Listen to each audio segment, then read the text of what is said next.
Paltrocast. Well, Cory, how's the day going aside from, doing press and juggling 20 things?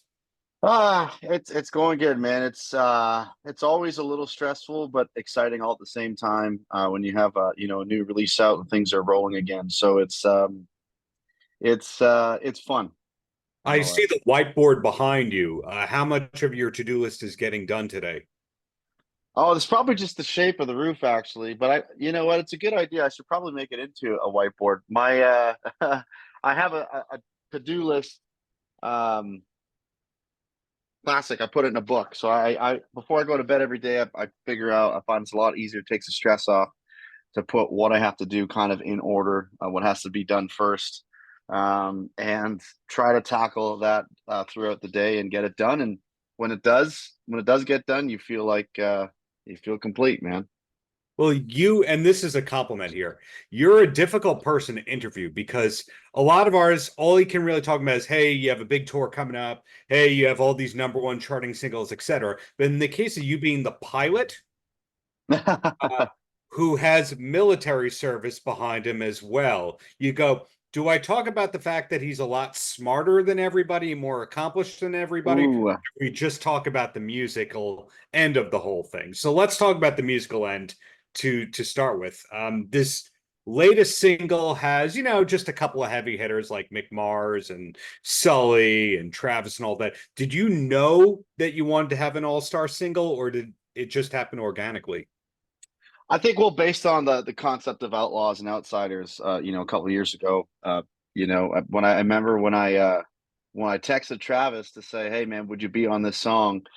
His reply was, "Well, Outlaws did all right, didn't it?" So that I thought that was pretty cool. So I thought we should do it again, and we were going to do the whole trio again: Ivan Moody, Travis Tritt, and Mick Mars.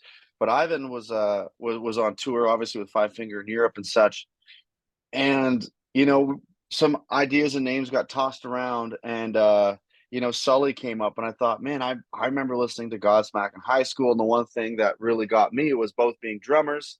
I remember there's clips of him and his drummer doing like that dual drum solo thing, and I Yes. mean, if I do my headline sets, I still do a drum solo, and my dad always calls it Neil to Neil, a tribute to Neil Peart. Yes. And and I know he's a fan too, of course. So I just thought, well, shit. If I'm lucky enough to get him and he loves the song, it'd be fantastic to have him. And sure enough, next thing you know, we're texting each other. He loved the track, and here we are, man. Comes out, you know, tomorrow. So I'm just excited about it. You just said the Neil to Neil, which is awesome. And you brought up the Canadian thing. So I'm going to. And that's, Of I course. know that Jason Hook was kind of your in with Five Finger. Does it all start with the being a fellow Canadian in the hard rock scene?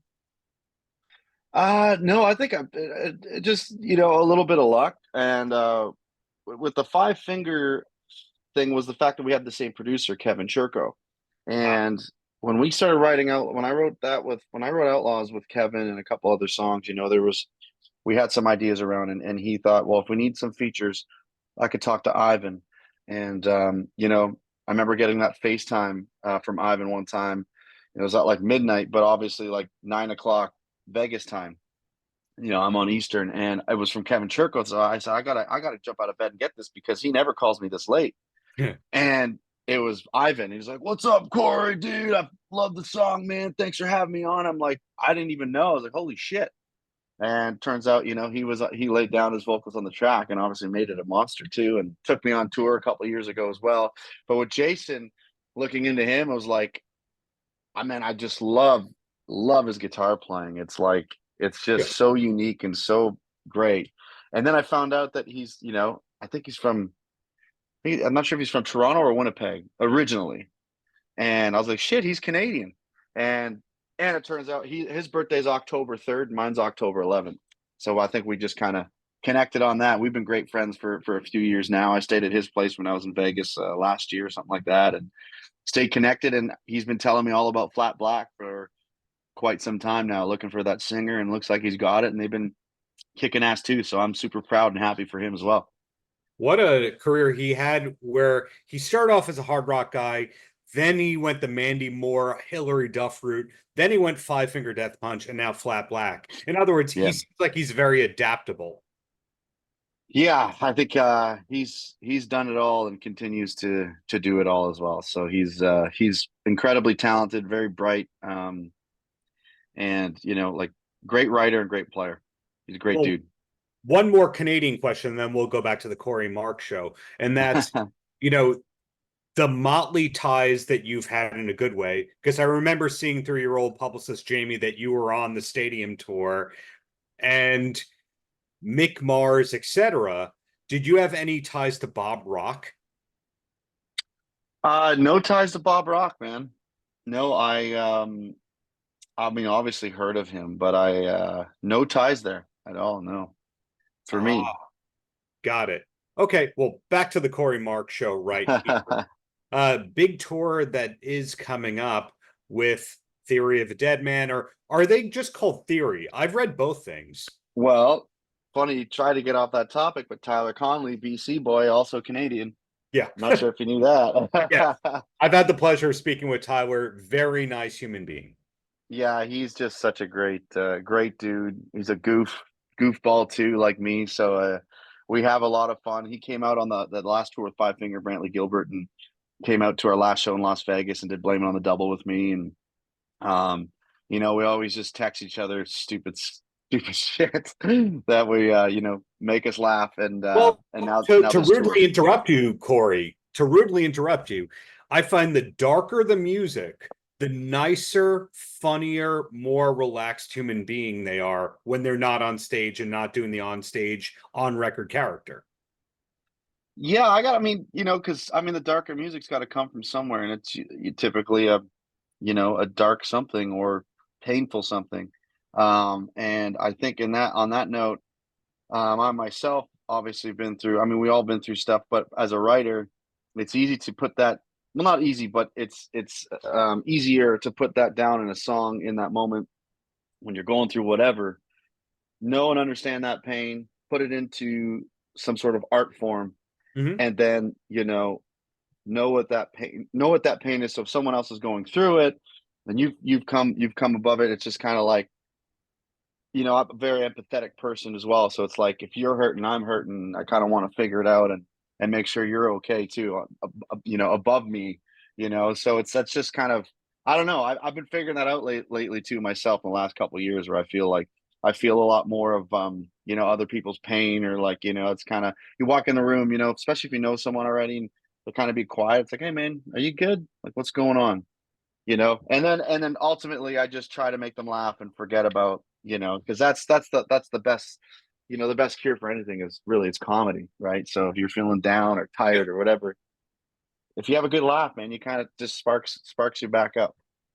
Well, where I was going with that is the more metal the artist, the more the barrel laughs they are. And then it's all the peace love tours as a writer that I deal with that have all the restrictions and the don't ask about this thing. In other words, it's always the opposite of how the image presents itself. So you're one of Mhm. those people where the music is very serious. There's not humor in the music. But then when we see the interviews, you go, oh, that's a funny, relaxed human being. Yeah, yeah. But some people will hear the music, be like, "Oh, this guy's probably an asshole," and then typically when they will have this conversation, and a lot of times, like, man, you don't really sound like the guy on the song, or not really what I expected. And some people, it is because they it is what they expected, but going in knowing that, oh, this guy's probably a funny, nice guy kind of thing. And then we're laughing and smiling a whole interview while talking about all kinds of shit. And it's like, oh damn, okay. You know, he's not a miserable person at all. It does depend on which day though. It does depend on which day, right? You can wake up on the wrong side of the bed, and for whatever reason, you're a grumpy ass for whatever reason, whether it's tired or hungover or whatever. Well, related to that, coming from your Royal Air Force training, that couldn't be more structure oriented. And you are a morning person in that, whereas your existence as a rocker is more nocturnal. Are you naturally a nocturnal person who dealt with the early rising from your past? I think the most of the early rising was probably from my parents. And just to be clear, I was at the Royal Military College of Canada, enrolled as a pilot. Although things didn't pan out there, and that's when I started my music career. So I was never really officially, Ah, enrolled. I was signed up ready. I was supposed to go in that the second semester, and then things would start taking action. But what happened is that instead of doing that, because I kind of got screwed over, um, I left there and started playing music. But I was also at that time I'd already had 35 or 40 hours as a private pilot in training. So that's when I decided, I'm just going to finish privately and probably do the commercial route and whatnot if this doesn't pan out. And I didn't do either. I didn't do fighter pilot. I didn't do commercial pilot, but I'm a private pilot, and plan on maybe doing the whole Bruce Dickinson thing that or was Tom going to be Cruise my thing. next question. Do we get the Flight 666 thing where you fly the plane and then get on stage every night? That's the idea. I've always wanted to do that, but with something a little cooler in a sense of like an old warbird or old fighter jet or something, and I really want to take it to the next level and get that training where basically it's essentially what a military pilot or fighter pilot would train, because it's a lot more complicated, complex to fly those aircraft at that speed and whatnot, than a Cessna or something. So it's very basic. All flying is essentially pretty basic in that sense. It's more knowing the systems, the aircraft, the rules and regulations, and complying and that kind of stuff that makes it a little tougher. But Wow. that's eventually the plan. Wow. So this harkens back to the first thing that I was asking or saying, which is you're difficult to interview because you don't know what direction to take it in. So back to a generic question here. What was the metal band that was, or a hard rock band that was your gateway? Because I find that most people, they just listen to the radio, and then at a certain age, they have that snap out of it moment where they realize, oh, there's independent culture. Oh, there's people who write and produce things over and over again. What was your gateway though? Mine was certainly Pantera. Oh, Yeah, Pantera was. See, so I grew up, as a drummer. It was, obviously from Canada, it was Rush, but it's also, and I still love all these bands: Deep Purple, Grand Funk Railroad, like Donnie Brewer, Ian Pace, Neil Peart, of course. yeah. Listening to those guys growing up. But then as I got into about 14, 15, that's when Dream Theater came in, Mike Portnoy and those guys, the more progressive stuff. And around 16, I joined this metal band called Inflict. And they were huge Metallica fans. And I always liked Metallica, but as a hockey player, it was like Inner Sandman, the typical, like give me fuel, give me fire, all the pump up songs. Yeah. But once I got introduced to, for me, it was, yeah, it was, my band was also really into Pantera. And so, like, like even songs like Cemetery Gates, where Phil really expresses that vocal, and it wasn't just like, screaming, he does those high, metal like screams, but obviously the guitar playing and the whole band just kicked ass. I really love them. And the cool thing is about that is, I didn't find out till later when I started really, later, like as 18, an 18-year-old and stuff, where like they were country fans too. Like they liked the Merle, they liked Johnny Paycheck, they like Waylon Jennings. I mean, they came from Texas, but they also, there's pictures of them. I have the book somewhere, where I think it's Dime or Vinny, I forget, but I think it was Dime, but he's playing guitar with a Rush shirt on. And there's something Yeah. about Vinny too. So it's like, holy shit, like it's really, that's kind of where I got the idea where this could be accepted. And I think there's a lane for it where it's like, some people are, oh, I hate country, or, they don't like metal or whatever. But I just grew up on all that stuff. I mean, I grew up on Merle, Buck Owens, Brad Paisley, but then, like I said, Rush, Deep Purple, Grand Funk, Dio, White Snake, but then Dream Theater, Pantera, Lamb of God, Arch Enemy, like all that stuff. So I'm like, well, shit, I want to like put all that together somehow. And I think that's basically what my sound is. And that came from, that Pantera days, that gateway of Pantera again, which went into like Lamb of God and Arch Enemy as well. I think every drummer you just named except Dom Brewer is a double bass drum guy. So in other words, you started off by worshiping the hardest to play drum parts. That's what I'm hearing.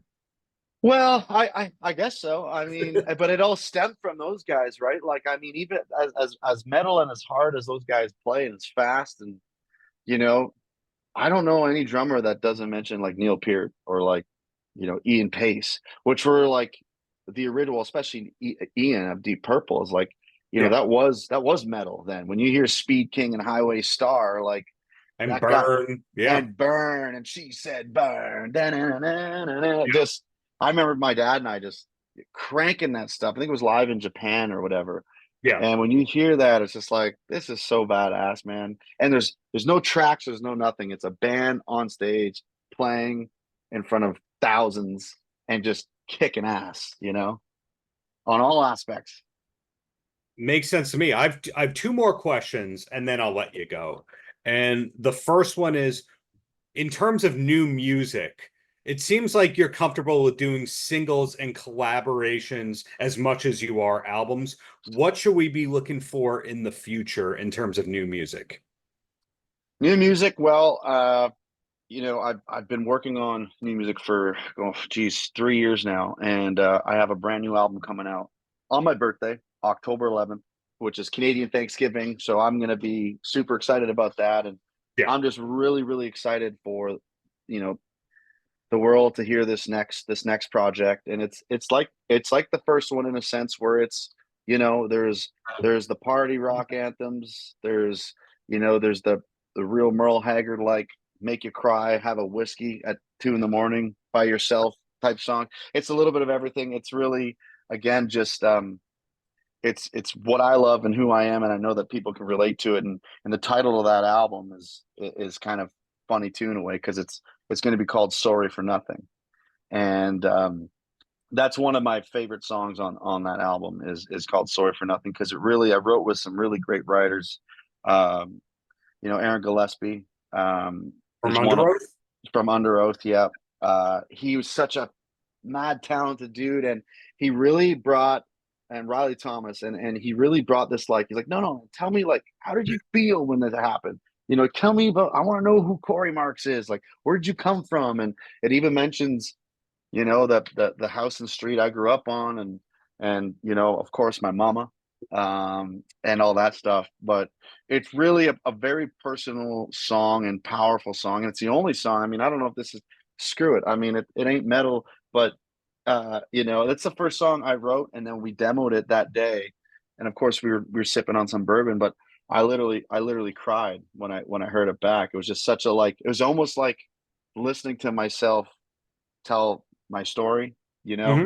and it kind of brought back certain memories and such. And I was like, holy shit. But that's the kind of guy Aaron is. And, that's the kind of writer he is, and that he's fantastic.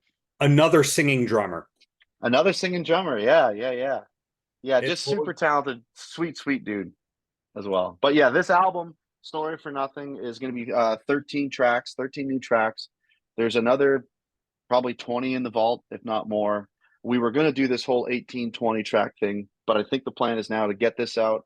I'm hoping to have a few, radio singles, that being a rock single, and having, my first real country hit at radio, because there's a bit of everything on there. There's, it's a little Bryan Adams, it's a little Eric Church, it's a little, you know, Pantera, a little Merle Haggard, but all in all, me, Cory Marks, and that's the whole album. I'm just stoked to have it out finally. got it. The last question before I let you go. Are you a Van Halen guy with Dave, a Van Hagar guy, a Van Sharon guy, or all the above? You know what? I'm going to say all the above, because I love it all, and I love Sammy. I just think he's so cool, and it was a different style. Some of the big hardcore Van Halen fans like the original stuff, which, yeah, it had a little more metal, a little more serious, like, hey baby, kick party shit, and that was that time. But songs like Dreams, and for me, like, and I see a lot of airshow performers flying to it, we'll get higher and The Blue higher. Angels. Yeah. Right. So it's like, it depends again, like, the situation, what I'm in for. But or into at the that day and time. But it's all good. I think they all had their time and all did their thing, and I think it all kicks ass, and it was all great. There you go. Well, Cory, thank you for the years of great art. Looking forward to Thank you, that new Darren. music you're talking about, and hope to see you live in New York in the near future. I know you're going to be at the Paramount here on Long Island. Hope to be Yes, there. Thank you for that. would love to have you out, man. You let me know, send me a message, we'll get you tickets, and would love to meet you, have a jack, and come see the show. Paltrocast.